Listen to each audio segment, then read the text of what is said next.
देवर के लिए भाभी का रिश्ता माँ जैसा क्यों? आप भी भाभी और देवर के इन रिश्तों के असली इरादे के बारे में जानना चाहते हैं तो बने रहिए बिना स्किप के आप हमारे इस वीडियो के अंत तक। सबसे पहले हम बात करते हैं देवर के लिए भाभी का रिश्ता माँ के जैसा क्यों होती है।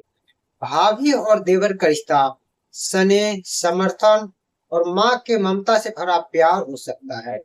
बात सिर्फ इतना ही नहीं, बात यहाँ भी है कि कुछ देवर जिनके माँ नहीं होती है, और जब माँ नहीं होती, भाभी घर में अकेली होती है, तो भाभी ही उन देवर को ख्याल रखती, उसे नहलाना धुलाना, उसे पढ़ने स्कूल भेजना, उसे बचपन से लेकर जवानी तक उसे हर सुख दुख में साथ देना, माँ की ममता से भरा प्यार देना। इसलिए भाभी को माँ के दर्जा दिया गया है। और भाभी और देवर का विवाद क्यों? विवाद का कई कारण हो सकता है, पर दो मुख्य कारण है। सबसे पहला कारण हो सकता है देवर का जब शादी होता है तो हर बात अपनी पत्नी को सुनता है। तभी भाभी को ऐसा लगता है कि मैं बचपन से पोस पाल कर इन्हें बड़ा किया और आज सिर्फ अपनी पत्नी के बारे में ही सोचता है। इसलिए छोटी छोटी सी बात को लेकर भाभी और देवर में अनबन होने लगता है। सबसे पहला कारण ये होता है।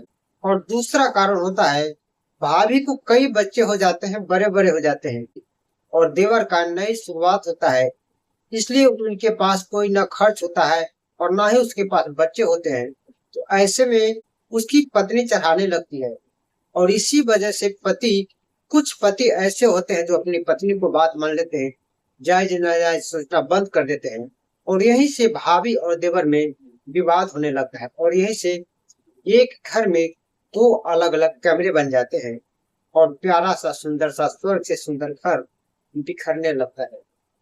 और आपके भी घर में ऐसा है तो सिर्फ आप अपनी पत्नी को ही बल्कि अपनी भाभी और पत्नी दोनों को समझाए, दोनों को ख्याल करे, और अपने भैया को भी ख्याल करे, अपना भी ख्याल करे, और अपना घर परिवार टूटने से बचाए।